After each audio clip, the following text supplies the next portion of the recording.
তিনি আমাদের সবাইকে এতিম করে চলে গেলেন। এইসব প্রকাশের কোনো ভাষা আমার জানা নেই।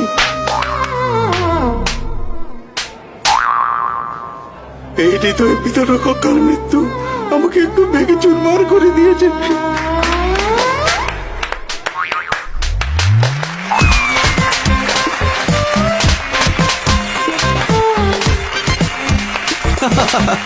যেন তেন কয়েল সহজেই ভেঙে গিয়ে পণ্ড করে দেয় সবকিছু। তাই এক্সট্রিম মসকিটো কয়েল প্ল্যান্ট ফাইবারে তৈরি হওয়ায়